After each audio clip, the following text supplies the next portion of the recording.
সাজের মায়া লেখিকা দূরে দিলশাদ দোয়া পর্ব ৪। ঈশান বিছানায় হেলান দিয়ে অফিসের কাজ করছিল ল্যাপটপে। একটু পরেই বের হবে। এতদিন পর আসায় বন্ধুগুলো ফোন করে মাথা খাচ্ছে। ভাবি ভাবি করে মুখে ফেনা তুলে ফেললো। ভাবিকে না নেওয়ার অজুহাতেও এরা আরও কিছুক্ষণ বিরক্ত করবে, সেটা খুব ভালো করেই জানে। ঈশান ল্যাপটপের স্ক্রিন থেকে মুখ তোলে, হাতড়ে বালিশের পাশ থেকে ফোনটা হাতে নেয়। আসার পর একবারও রুষার খোঁজ নেওয়া হয়নি। কালকের ঘটনায় বিষয়টা মুখে না বললেও দারুণ বিরক্ত হয়েছে সে। সেই রাগ থেকে আর ফোন দিতে ইচ্ছে হয়নি তার। ফোন চেক করে ঈশান অবাক হয়, একবারও রুষার ফোন বা মেসেজ আসেনি। এমনটা কখনো হয় না, মেয়েটাই সর্বক্ষণ কল বা মেসেজের ওপর থাকে। আজ তার ব্যতিক্রম হয়, কারণটা কি? ঈশান চিন্তিত হয়, বাড়িতে কি বেশি সমস্যা মেয়েটার? সে নিজে একবার ফোন করবে কিনা ভাবতে লাগলো। দুবার কল ডায়াল করেও কল দিল না। কি মনে করে ফোন হাতে বারান্দায় এসে দাঁড়ালো। নিচে রোশনি, রিশা, রাফি তাদের পাশের বাসার ফ্রেন্ডগুলোর সাথে খেলছে। তার রুম আর পাশের রুমের বারান্দাটা তাদের বাগানের দিকে। বাগানটা দারুণ সাজানো গোছানো, হরেক রকমের ফুল ফলের গাছ। এমনও আছে যার হয়তো নামই জানে না সে। এগুলো সব তার বোনেরা কোথা থেকে খুঁজে খুঁজে নিয়ে আসে। একটা সুইমিং পুল আছে সেখানে, পাশে দোলনা। সুইমিং পুলে এই মুহূর্তে পানি নেই। মনে পড়ল আজ রবিবার, আজকে সুইমিং পুল পরিষ্কার করা হয়। একটু দূরে রহিম চাচা বাড়ির গাড়িগুলো ধুচ্ছে, আর রহমত মালি বাগানের আগাছা পরিষ্কার করছে। ঈশান পাশের বারান্দায় তাকালো। বারান্দা তো নয়, ছোটখাটো একটা গাছের সমাহার। লতায় পাতায় সাজানো বারান্দা। বারান্দায় একটা পাখির খাঁচা, ভেতরে একজোড়া টিয়া পাখি একটা আরেকটার মাথায় খোঁচাখুচি করছে। রুমটায় কে থাকে? সত্যি তো বাড়িতে আসা হয় না 2 বছরের বেশি হয়ে গেছে। আগে তো এই রুম ফাঁকা থাকতো, এখন কে থাকে জানা হয়নি। নিশি, নুরি সবার রুমই আরেক পাশে, নয়নেরও তাই। মোট কথা এদিকটায় শুধুমাত্র এতদিন তার রুমটাই ছিল। বাকি রুমগুলো ফাঁকাই থাকতো, থাকার কেউ ছিল না। গেস্ট রুম হিসেবে ব্যবহার হতো। তবে বারান্দায় সাজানো অবস্থা দেখে বোঝা যাচ্ছে এ ঘরের এখন পার্মানেন্ট মালকিন আছে। সে অত্যন্ত শৌখিন। এ বাড়িতে এত শৌখিনকে মনে তো পড়ে না। মাকে জিজ্ঞেস করতে হবে। ঈশান এবার ফোনটা ডায়াল করে ফেললো রুষার নাম্বারে। প্রথমবার রিং হয়ে কেটে গেল। এবার তো আরও অবাক হওয়ার পালা। সে রুষাকে কল দিয়েছে আর সেটা রিসিভ না হয়ে কেটে গেছে। এ জন্মে সেটা হয়েছে বলে তো মনে পড়ে না। ভ্রু কুঁচকে তাকিয়ে রইল নিচে ভাই বোনগুলোর খেলার দিকে। রুষাকে সে ভালোবাসে না, তাহলে কেন বিয়ে করতে রাজি হয়েছে সেটাও বোঝে না মাঝে মধ্যে। কারণ প্রেমিক প্রেমিকার চাহিদা সে কখনো রুষার মধ্যে ফিল করেনি। রুষা কাছে আসতে চেয়েছে বহুবার। এমনও হয়েছে সে নিজেও চেয়েছে কাছে যেতে। ভেবেছে একবার কাছাকাছি আসলে হয়তো ফিল করতে পারবে মন থেকে। কিন্তু মন সায় দেয়নি। অন্যায় হবে একটা মেয়ের সাথে, অসম্মান করা হবে এতে। আর সেটা যদি হয় ভালোবাসা অনুভব না করে, তাহলে তো আরও। এবার ফোনের শব্দে তাকালো রুষার কল। স্বাভাবিকভাবে কলটা ধরল ঈশান। হ্যালো। ওপাশ থেকে অত্যন্ত ধীরে উত্তর আসলো। ঈশান। Rusha, are you there? কেমন আছো ঈশান? আমি ঠিক আছি, তুই ঠিক আছিস? তোর বাবা এখন কেমন আছেন? বাবা ভালো আছেন মোটামুটি। রুষা খানিকটা দম নিল যেন, তারপর আবার মৃদু স্বরে ডাকলো। ঈশান। বল, শুনছি। তোমার বাসার সবাই আমার উপর বিরক্ত হয়েছে, তাই না? বিরক্ত হবে কেন? It's normal. প্রবলেম হতেই পারে হুট করে। কেউ কিছু মনে করেনি। রুষা দীর্ঘশ্বাস ফেলল। ফোনের এপাশ থেকে স্পষ্ট শুনতে পেল সে। তারপর আবার সেই ধীরে স্বরে প্রশ্ন করল, একটা সত্যি কথা বলবে? কি? তুমি কি আমাকে ভালোবাসো ঈশান? ঈশান বিরক্ত হয় এই প্রশ্নটা হাজারবার করে দিনের মধ্যে মেয়েটা। এমন নয় যে সে জবাব দেয় না, সেও হাজারবারই জবাব দিয়েছে। সে সেরকম কখনো ফিল করেনি। এমন নয় যে অন্য কারোর প্রতি ফিল করে তার জন্য। তার জীবন ভালোবাসা হাবিজাবি ফিলিংস কোনো মেয়ের প্রতি কখনো আসেইনি। রুষা, কাম অন, এই স্টুপিড প্রশ্ন অনেকবার করেছিস, আর আমি জবাবও দিয়েছি। তাহলে বিয়ে করছো কেন আমাকে? ঈশান চুপ করে থাকে, কারণ এটার জবাবও রুষার জানা। মেয়েটা ঈশানকে খুব ভালোবাসে। ঈশানকে সবসময় ভালো রাখার চেষ্টা করে মেয়েটা। তাছাড়া ক্যাম্পাসে ফ্রেন্ড সার্কেলে সবাই জানে একটা ডিপ সম্পর্ক রয়েছে তাদের মধ্যে। এখন মেয়েটাকে বিয়ে না করায় ঘোর অসম্মান করা তাকে। তাছাড়া অ্যারেঞ্জ ম্যারেজ তো মানুষ করে নাকি? দুজন দুজনকে ভালো মতো চেনে, মেয়েটা তাকে চায়, ভালোবাসে, বোঝে। বিয়ে করতে সমস্যা তো নেই। তুই মেয়ে রুষা, তোর একটা সম্মান আছে। আমি তোকে বিয়ে না করলে আমার কিচ্ছু যাবে আসবে না।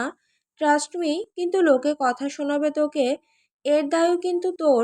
তুই আমাকে ভালোবেসেছিস, নিজেই সম্পর্কের একটা নাম দিয়েছিস, আমি সায় দিয়েছি তোর কথা ভেবে। কিন্তু কিছু যদি অ্যাকচুয়ালি যায় আসে সেটা তোর। এই কারণে আমি তোকে বিয়ে করব। তাছাড়া আমার জীবনে অন্য কোনো নারী নেই যার কারণে তোকে রিজেক্ট করব। রুষা চুপ করে থাকে। সে জানতো ঈশান এই জবাবই দেবে। শেষ লাইনটা শুনতে তার বড্ড ভালো লাগে। ঈশানের জীবনে সে ছাড়া অন্য কোনো মেয়ে নেই। হ্যাঁ, এটা ঠিক, ঈশান তাকে কখনো ভালোবাসি বলেনি, হয়তো বাসে না। যেটা আছে সেটা রেসপেক্ট, বন্ধুত্ব। কিন্তু তবুও রুষার হঠাৎই বুকের ভেতর চিনচিন ব্যথা শুরু হয়। ঈশান, হুম, আমার তোমাকে কিছু বলার আছে। শুনছি, বল। আমি যদি তোমাকে বিয়ে না করি তুমি কি খুব কষ্ট পাবে? এহেন কথা সে এক্সপেক্ট করেনি বোধহয়। অবাক হয়ে যায় পর মুহূর্তের মধ্যে স্বাভাবিক স্বরে বলে, সেটা তো জানি না আমি কষ্ট পাবো কি না, তবে তোর জন্য কষ্ট হবে। কারণ আমাকে ছেড়ে গেলে কষ্টটা বোধহয় তুই পাবি আমার থেকে বেশি। রুষার বুক চিরে যেন হতাশার চিৎকার বেরিয়ে আসতে চাইছে। কান্না পাচ্ছে তার। ঈশান, রাখি কেমন? মা ডাকছে। Take care and don't worry. সব জামা কাপড় গুছিয়ে সুটকেসে তুলছে এক এক করে তিতির। কাল সকাল সকাল বেরিয়ে পড়তে হবে। সকাল বলতে ভোরে ট্রেন।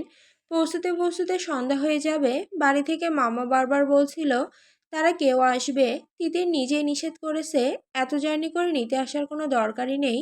তাছাড়া টিকিট কেটে সিটে বসে পড়লে সারা রাস্তা আর কিসের টেনশন।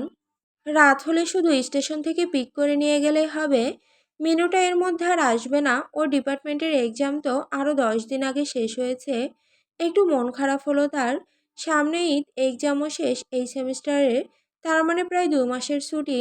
ইস, এই 2 মাস বেস্ট ফ্রেন্ডের সাথে দেখা হবে না। হঠাৎ ফোনে রিং বেজে উঠল। রাহাত ভাই নাম ভেসে উঠছে। তিতির নিঃশব্দ হাসলো। সে জানতো রাহাত ভাইয়ের কল আসবে, আসবেই। এবং এটাও জানে এখন রাহাত ভাই তার সাথে দেখা করতে চাইবে। সে তো আর বাচ্চা না।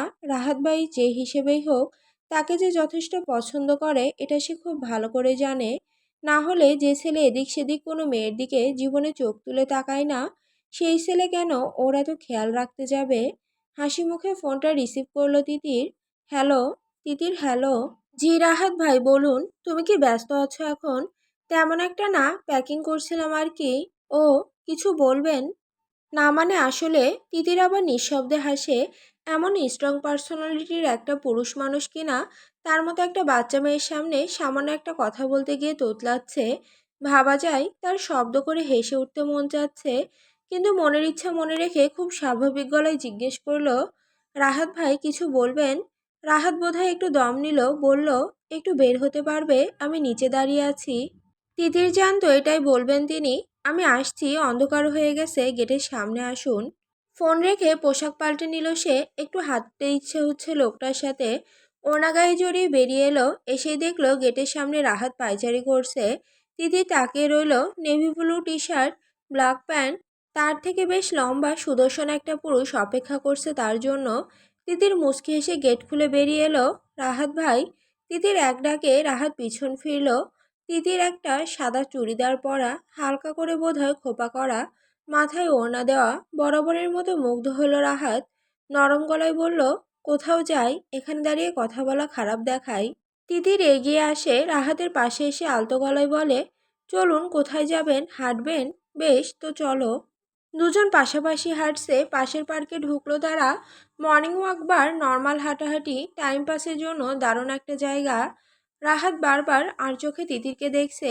মেয়েটাকে দেখলেই তার বুকের ভেতর ঝড় ওঠে। ইস, বাচ্চা একটা মেয়ে, অথচ সেই বাচ্চাটার প্রেমে পাগল হয়ে বসে আছে সে। ভাবা যায়। কাল চলে যাচ্ছ?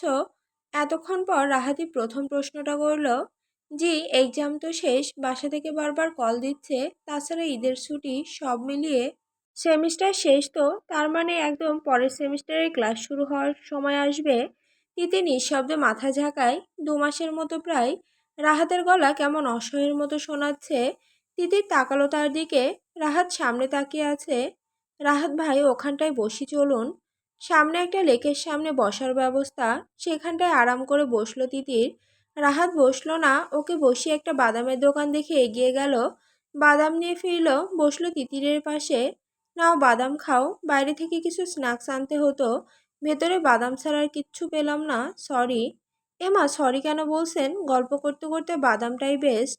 রাহাত হাসলো, বাদামের খোসা ছাড়িয়ে তিতিরের হাতে গুজে দিতে থাকলো। আমি পারবো রাহাত ভাই। পারবে না সেটা কখন বললাম? দিচ্ছি নাও। তিতির বিনা প্রতিবাদে হাতে নিতে থাকে। রাহাত এবার হালকা ঘুরে বসলো তিতিরের দিকে। তিতির তাকালো জিজ্ঞাসু চোখে। তিতির, তোমাকে আমার কিছু বলার আছে। আজ শুনতে হবে তোমাকে। 2 মাসের জন্য থাকবে না? এতদিন অপেক্ষা করা সম্ভব নয় আমার জন্য। হঠাৎই তিতিরের বুকের ভেতর ঢিপ ঢিপ শব্দ করতে লাগলো। সে যা ভাবছে তাই নয় তো? না, এটা তো সে হতে দিতে চায় না। কেন চায় না সেটা সে জানে না। শুধু জানে সামনের মানুষটা যেটা বলতে চায় সেটা সে এখনো শোনার জন্য প্রস্তুত নয়। ব্যস্ত গলায় থামতে বলল রাহাতকে। রাহাত ভাই, এখন কোনো সিরিয়াস আলোচনা না করি। বাড়ি থেকে এসে শুনবো কেমন? না তিতির, আজকে শুনতে হবে তোমাকে। যা বলবো আমি। তিতির মাথা নিচু করে চুপ করে থাকে। তিতির তিতির চোখ তুলে তাকায় না, নিচু হয়ে উত্তর দেয়, জি।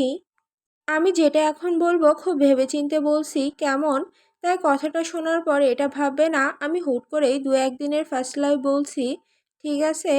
তিতির উত্তর দেয় না, মুখ তুলে তাকায় রাহাতের দিকে। সে খুব করে চাইছে রাহাত কথাটা না বলুক। সে কিভাবে বোঝাবে তার মনে মানুষটার জন্য আলাদা কোনো অনুভূতি নেই, কিন্তু মানুষটাকে সে অসম্ভব সম্মান করে, পছন্দ করে।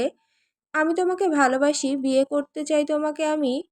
জানা উত্তর, তবুও চোখ খিচে বন্ধ করে নিল তিতির। রাহাত এবার তিতিরের ডান হাতটা আলতোভাবে টেনে নিজের হাতের মুঠোয় নিল। তিতির চোখ খুলে আবার তাকালো। বিয়ে করবে আমায়? অনেক ভালো রাখবো পরি, অনেক। তোমার জীবনের সকল দুঃস্বপ্ন দূর করে দেব আমি। জ্ঞানে অজ্ঞানে কোনো মুহূর্ততেই তোমার চোখে পানি আসতে দেব না। তিতিরের চোখে পানি এসে যায়। সে কিভাবে বলবে তার মনে কিচ্ছু নেই মানুষটার জন্য? সে হাত সরিয়ে নেয় না, বরং অন্য হাতটা রাখে রাহাতের হাতের ওপর। তিতিরের স্পর্শ পেয়ে আশা নিয়ে তাকিয়ে থাকে রাহাত। রাহাত ভাই, আপনি অসাধারণ একজন মানুষ। আপনার মতো মানুষ আমার জীবনে আসেনি এর আগে। আমি আপনাকে খুব সম্মান করি, আপনার সিদ্ধান্তকেই। কিন্তু আমার সম্পর্কে আপনার কিছু জানা দরকার। রাহাত আগ্রহ চোখে তাকিয়ে থাকে তিতিরের পরের কথা শোনার জন্য। আমার বাবা মানেই রাহাত ভাই, আমি এতিম। কিন্তু কথাটা বলা উচিত নয় আমার, আমি বলিও না। কারণ বাবা মার অভাব আমার 3 মামা মামনিরা কখনোই বুঝতে দেয়নি। বাবা মার মতো আগলে রেখেছে আমার 3 বাবা মা। বিশাল পরিবার আমার। আমার নানু আপু এখনো বেঁচে আছেন। তিনি আমাদের জন্য যা সিদ্ধান্ত নেন আমরা সেটাই মেনে নেই। তারা আমার জন্য অনেক করেছে। অনেক করেছে মানে সবই তারা। আমি তাদের মতামত ছাড়া, সম্মতি ছাড়া এক পাও চলতে পারবো না।